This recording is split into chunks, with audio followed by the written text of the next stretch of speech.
It's a very odd sort of Brothers Grimm story called The Young Huntsman. There was once a man who had a son. The man was a locksmith. And throughout the son's early life, the locksmith taught his son his trade and taught him everything that he knew. There came a time when the son said to the father, "I really don't want to be a locksmith. I will go out into the world and I will find the trade that I really want to do." So he took a knapsack, a bag on his back, and he set off, and he walked through the forest. As he was walking through the forest, he found a man wearing green. And the man said, "I am a huntsman."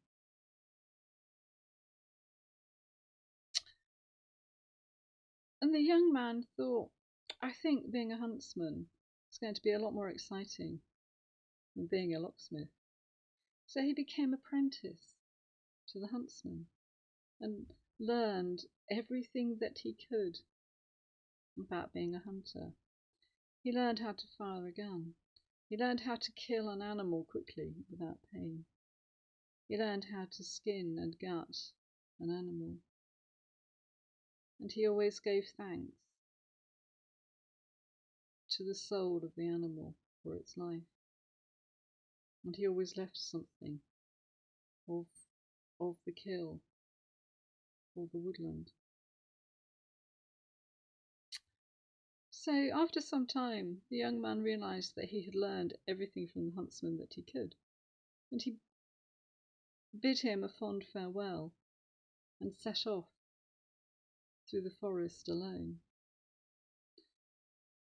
One night, as he was walking through the forest, he saw a fire blazing merrily, and of course we're all drawn to the warmth of the fire. So, using the stalking skills that he had learned, the young huntsman stalked up to the fire, and sitting around it were not people, but 3 giants roasting an ox over their fire. And the huntsman was so hungry, and the ox smelled so good, he decided to try and find some of the meat. So he stalked a little closer, and one of the giants had a piece of meat in his hand. And the huntsman took aim and fired carefully, and knocked the piece of meat straight out of the giant's hand. And the giant turned to the giant sitting next to him and said, "What did you do that for?" So the two had a brief argument, and the second giant had a piece of meat and was about to eat it, when the huntsman aimed his gun and fired and shot the meat straight out of the giant's hand. The giants guessed what was happening, and they said, "There is a hunter here, a hunter who can take aim and who can fire really well. We need his help." So they called out to the huntsman and said, "Come closer, share the meat from our ox with us." Of course, the huntsman was so hungry, he threw caution to the winds, went to the fire, and shared the giant's meat. And they told him that their plan was to take a princess. And of course, I don't need to tell you that she was beautiful, because this is a story, so princesses are always beautiful. To take a princess from the castle that lay a little further on through the forest. The princess lived in the castle, and her room was at the top of a high tower. She lived there with her father, the king, and various servants and guards. But the giant's plan was to go to the castle one night, go up to the tower and take the princess. But outside the castle door, outside the door at the bottom of her tower, was the princess's own dog, who was as loyal to her as only your own dog can be. And whenever the giants tried to get close to the door at the base of the tower, the little dog would bark and bark and bark and wake the princess up. So the giants said to the huntsman, "Can you shoot the dog for us?" If there are any dog owners out there, I'm really sorry about this bit of the story. So the three giants and the young huntsman walked to the castle. And there, outside the door at the base of the tower, was a small dog. And the huntsman took aim and killed the dog quickly. And the giants looked at each other and nodded and thought what clever fellows they were for recruiting the huntsman. So they waited outside while the huntsman, I think perhaps he used his skills as a locksmith to pick open the lock of the door, and climbed up the stairs of the tower, and there, lying on a soft feather bed, was the princess. She was so beautiful. The huntsman thought, I cannot possibly hand her over to the giants. And there, on the floor next to her bed, was a long, sharp sword with the name of the king engraved along the blade. Under the bed were two slippers with the princess's name on one and her father's name on the other. Around her neck was a silk scarf with her own name beautifully embroidered on it. So the huntsman took his knife and cut out a little bit of the princess's gown, but like all princesses, she slept so soundly that she didn't wake up. And she didn't wake up when he took the silk scarf, and she didn't wake up when he took the slipper with her father's name embroidered on it, and she didn't even wake up when he took her father's sword. And she didn't wake up when he had gone down the stairs, gone through the door, and he killed all three giants. And using her father's sharp sword, he cut off all three of their heads. And using his own knife, he cut out their tongues.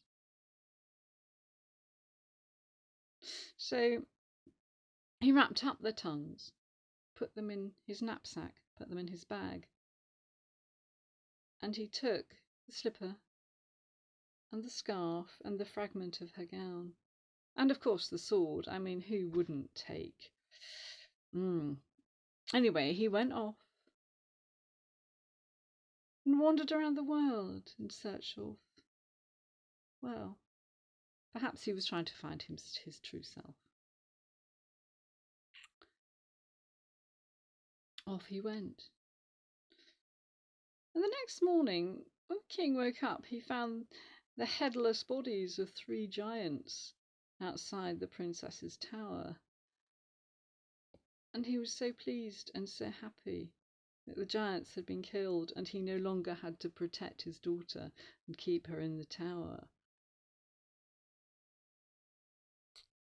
A captain of the king's guard, a man with only one eye,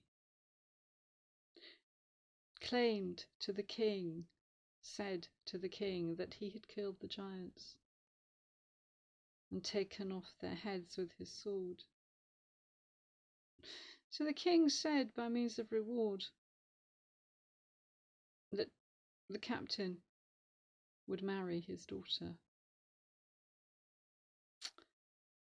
But the daughter knew that the captain of the guard, the one-eyed man, had a bad heart, and she didn't wish to marry him. So she said to her father, I would rather go out into the world than marry that man. And so it was that she changed from her beautiful palace clothes into the tatty clothes of a peasant and was sent away from the castle. She went to a potter and asked the potter if she could sell some of his pots. And she took his pots and she sat by the side of the road trying to sell them. And she needed to sell the pots because at the end of the day's trade she had to give the money to the potter for the pots that she had taken, and also to buy some more pots from him to sell the next day. But the king, who was so angry with his daughter for refusing to marry the one-eyed captain of the guard, sent some farmers with wagons to drive their wagons over the pots and break them all. So by the time the sun came to set, the princess went to the potter and explained to him what had happened, asked if she could have some more pots. But the potter shook his head and said, "I cannot give you any more of my wares, any more of my pots, until you have paid me for the ones that were broken." So the princess went to the castle and asked her father for help. And he said, "I will build a cottage for you in the woods, and there you will stay, and you will cook for any traveller who passes by, and you will not take any money for it." And so it was that a princess came to live in a cottage in the woods, cooking for travellers. And there was a sign above the door saying, "Free food today, pay tomorrow." So words travelled around, because words travel, stories travel, news travels, secrets travel. And there was a cottage in the woods where a beautiful damsel cooked food and gave it to travellers without charge. And news of this reached the ears of the huntsman, who was still travelling around. And so it was that he found the cottage and asked for food. And as he was eating, he realised that he recognised the woman in her peasant's clothes as being the beautiful princess. And the princess recognised the sword that he carried as being her father's. And the huntsman explained that it was he who had killed the giants. And he showed her their tongues, and he showed her the slipper, and he showed her her scarf and the fragment from her beautiful nightgown. And so it was that the two of them realised they could convince the king to let them marry. The princess could return to the castle, a life of luxury, and all would be well. So they went to the castle and told their story to the king. And the king listened to the story. And when the young huntsman showed the king the sword and the slipper and the scarf with the princess's name on it and the three giants' tongues, he believed the story. So they held a banquet to celebrate the betrothal of the princess and the huntsman.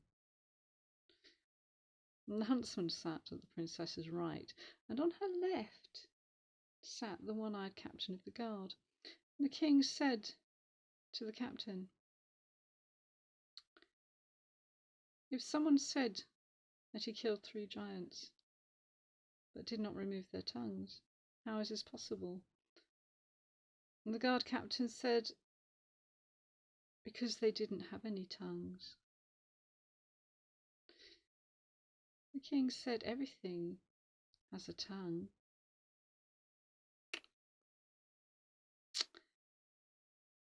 What would you do to someone who lied like that? And the captain of the guard said it would be fitting to cut out his tongue. So that is what happened to the captain of the guard, because he had lied and tried to marry the princess. But you know how this story ends, don't you? The huntsman and the princess were married. And of course, this is your line. You get to do this bit. Come on. Gonna do this with me? And of course, they lived, come on, happily ever after, as I hope shall all of you. Now, please do subscribe to my channel, and please do find my other stories, and do check out the Facebook groups, because it is my pleasure to tell for you, and stories like to be told and like to be listened to. So have a go at this yourself. If you'd like to join a storytelling club, get onto the website of the Society for Storytelling. Have a look. If there is a storytelling club where you live, they'll probably have a link on there. Go along, listen to a few people telling stories, and then have a go. You know, do that for. Have a go. It's great fun. It really is. Yeah. You know, don't read a story. Learn it and tell it yourself, and then it becomes part of you, and it becomes part of someone else, because stories are absolutely fabulous. So, hope to see you again soon. Bye bye for now.